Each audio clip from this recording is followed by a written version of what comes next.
Suprabhatam, good morning. कक्षा 8वीं के विद्यार्थियों ध्यान दो। पाठ संख्या 20, इसको ध्यान से सुनना है, समझना है। शीर्षक है ईर्ष्या तू न गई मेरे मन से। इसका सुपाठन आप एक बार कर लेंगे। उसके बाद इसके प्रश्नोत्तर की चर्चा आज हम करेंगे। ईर्ष्या पाठ में से पहला प्रश्न है, ईर्ष्या का अनोखा वरदान क्या है?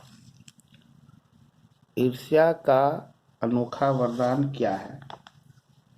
इसका उत्तर हुआ, ईर्ष्या का अनोखा वरदान यह है कि ईर्ष्या जिस व्यक्ति के मन में घर बना लेती है वह अपनी सुख सुविधाओं का आनंद नहीं उठा पाता है।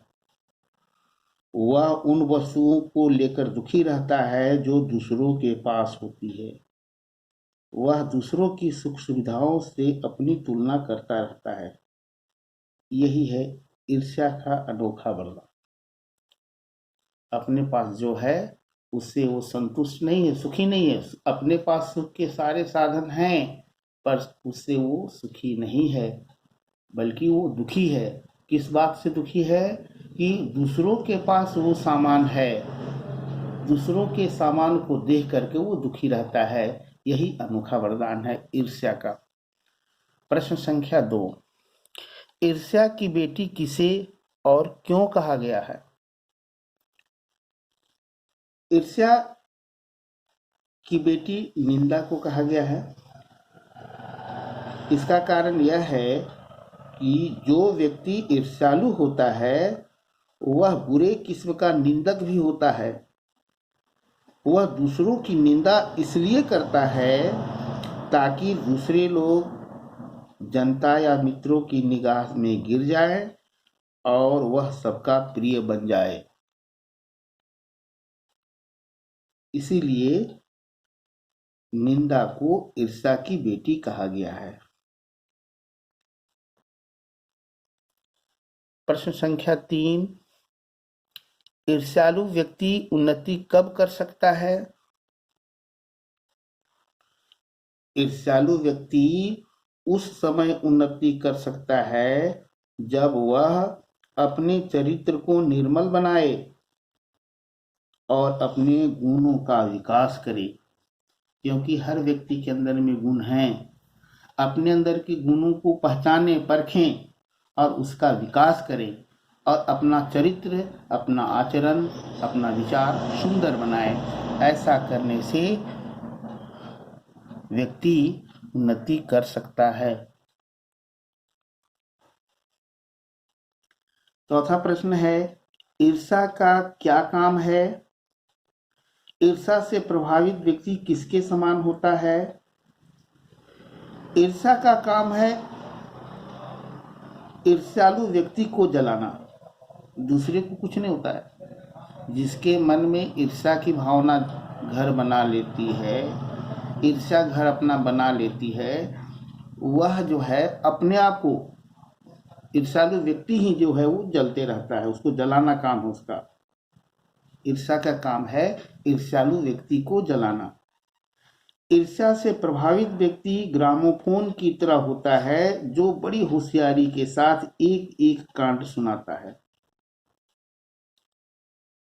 ईर्ष्या से प्रभावित व्यक्ति ग्रामोफोन की तरह होता है जो बड़ी ही होशियारी के साथ एक एक घटना को, एक एक कांड को सुनाता है।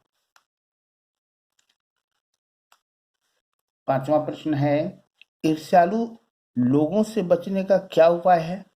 ऐसे लोगों से तो बच के रहना चाहिए। या ईर्ष्यालु लोग कैसे बच के रहें? ईर्ष्यालु लोगों से बचने का उपाय नीत्शे ने कहा कि बाजार की मक्खियों को छोड़कर एकांत की ओर भागो। महान और अमर मूल्यों की रचना बाजार और सुयश से दूर रहकर किया जाता है। यहाँ बाजार की मक्खियां नहीं भिनकती, वही जगह एकांत है। वैसे लोगों से बच के रहना चाहिए और एकांत में रह करके चिंतन मनन करना चाहिए, सुंदर विचार को लिखना चाहिए। उचित शब्द द्वारा रिक्त स्थान भरिए। मनुष्य के पतन का कारण अपने ही अंदर के का ह्रास होता है, अच्छे गुणों का, सद्गुणों का ह्रास होता है। अच्छे गुण यदि तुम्हारे पास हैं, वो यदि खत्म हो रहा है, समाप्त हो रहा है, तो मनुष्य का पतन शुरू हो जाता है। तो सद्गुणों का ह्रास, सद्गुण। ख में क्या है, छठा का ख, ईर्ष्या मनुष्य के गुणों को ही कुंठित बना डालती है। किन गुणों को? तो मौलिक गुणों को। मनुष्य के अंदर जो मूल रूप से जो गुण रहते हैं, वे विकसित नहीं हो पाते हैं, आगे नहीं बढ़ पाते हैं, फलवित पोषित नहीं हो पाते हैं और वो कुंठित हो जाते हैं। ईर्ष्या मनुष्य के मौलिक गुणों को ही कुंठित बना डालती। मौलिक। गौ, तुम्हारी निंदा वही करेगा जिसकी तुमने की है। क्या की है? भलाई की है। जिसकी तुम भलाई करते हो, करोगे, वह तुम्हारी निंदा ही करेगा। भलाई। ये हमें सजा देती हैं हमारे गुणों के लिए। कौन सजा देती हैं? मक्खियाँ। ये मक्खियाँ हमें सजा देती हैं हमारे गुणों के लिए। जो व्यक्ति जितना गुणी होता है, वो अधिक परेशान रहता है। मक्खियाँ उसके पास अधिक दिन बनाती हैं, वो सजा है। मक्खियाँ। आदमी में जो गुण महान समझे जाते हैं, आदमी में जो गुण महान समझे जाते हैं, उन्हीं के चलते लोग उनसे जलते भी हैं। कोई यदि तुमसे जल रहा है, तो इसके पीछे कारण है तुम्हारे अंदर एक कोई अच्छा गुण है। उन्हीं गुणों के कारण लोग जलते भी हैं। इस तरह तुम इसको भर लोगे।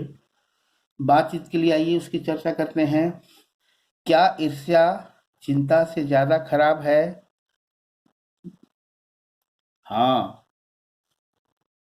ईर्ष्या चिंता से ज्यादा खराब होती है, क्योंकि यह मनुष्य के मौलिक गुणों को ही कुंठित बना डालती है। गुणों को कुंठित करके जीने से तो अच्छी है मृत्यु। इस तरह ईर्ष्या ज्यादा खराब है चिंता से। चिंता दग्ध मनुष्य समाज की दया का पात्र क्यों है? चिंता दग्ध मनुष्य समाज की दया का पात्र होता है, क्योंकि ऐसे व्यक्ति की जिंदगी ही खराब हो जाती है। इसका कारण यह है कि चिंता रूपी चिता, चिंता दग्ध व्यक्ति को जलाकर रख देती है। चिंताग्रस्त व्यक्ति जो है, चिंतित व्यक्ति जो है, वो हमेशा चिंतित नहीं रहना, चिंताग्रस्त नहीं रहना चाहिए। इसलिए चिंताग्रस्त व्यक्ति को चिंता जो रूपी है, चिंता रूपी जो चिता जो है, वो जलाकर राख कर देती है। ईर्ष्या से मनुष्य के आनंद में भी बाधा पड़ती है। ईर्ष्या से मनुष्य के आनंद में भी बाधा पड़ती है। उदाहरण के द्वारा सिद्ध करना है। ईर्ष्या से मनुष्य के आनंद में भी बाधा पड़ती है। इसका उदाहरण यह है कि जिस मनुष्य के हृदय में ईर्ष्या घर बना लेती है, वह उन चीजों का आनंद नहीं उठा पाता है जो उसके पास है, बल्कि वह उन वस्तुओं को देखकर दुखी होता है जो दूसरों के पास है। वह अपनी तुलना दूसरों से करके दुखी रहता है। अगला प्रश्न है, कोई ऐसी घटना बताइए जो आपको किसी से या किसी को आपसे ईर्ष्या हुई हो। हाँ, जब कक्षा में मुझे सबसे अच्छा ग्रेड लाने पर पुरस्कार दिया जाता है, तो मेरे कई सहपाठियों को मुझसे ईर्ष्या होने लगती है। कभी कभी होता है जब मेरी कक्षा में 2 छात्रों को राष्ट्रीय प्रतिभा की परीक्षा में चुना जाता है और मैं कुछ ही अंकों से वंचित रह जाता हूँ, तो उसमें हमारे अंदर उनसे ईर्ष्या होने लगती है। ईर्ष्या तो होती है, लेकिन उसको घर नहीं बनाने देना है। हमेशा हमेशा के लिए ईर्ष्यालु नहीं बनना है। आइए अनुमान और कल्पना करेंगे। कल्पना कीजिए कि आपको प्रार्थना सभा में सफलता के सूत्रों के बारे में अपने सहपाठियों को बताना है, तो आप क्या बताएंगे? है ना, असेंबली ग्राउंड में प्रार्थना जब होती है उसमें तुमको बोला जाए कि भाई सफलता के कौन कौन से सूत्र हैं सोच करके बताना है, तो उसमें हम यही बताएंगे, यदि ऐसा अवसर मुझे मिले तो मैं अपने सहपाठियों को यही कहूंगा कि मनुष्य दूसरों से ईर्ष्या करके उसकी निंदा करके सफल नहीं हो सकता है। आदमी में जो महान गुण है वह उन्हीं के बल पर उन्नति और सफलता प्राप्त करता है। यही सफलता उसे प्रसिद्धि दिलाती है। यदि आपके पड़ोसी या जानकार आपसे ईर्ष्या करें तो आप उनके साथ कैसा व्यवहार करेंगे? यदि मेरे पड़ोसी या जानकार मुझसे ईर्ष्या करते हैं तो मैं उनके साथ कभी भी ईर्ष्यापूर्ण व्यवहार नहीं करूंगा, क्योंकि इससे ईर्ष्या कम होने के बजाय बढ़ती ही जाती है और समाप्त होने को नहीं होती है। इसीलिए हमें ईर्ष्या के बदले ईर्ष्या नहीं करनी चाहिए। अगर मनुष्य में केवल सकारात्मक भावनाएं होंगी तो संसार कैसा होगा? हमको किसी के प्रति निगेटिव नकारात्मक भावनाएं नहीं रखनी चाहिए। मनुष्य में हमेशा सकारात्मक भावनाएं होनी चाहिए। यदि सबके अंदर में सकारात्मक भावना होंगी तो यह दुनिया कैसी हो जाएगी, संसार कैसा होगा? इसका उत्तर लिखेंगे सोच करके। अगर मनुष्य में केवल सकारात्मक भावनाएं होंगी, केवल पॉजिटिव थिंग्स होंगे तो संसार सुखमय होगा।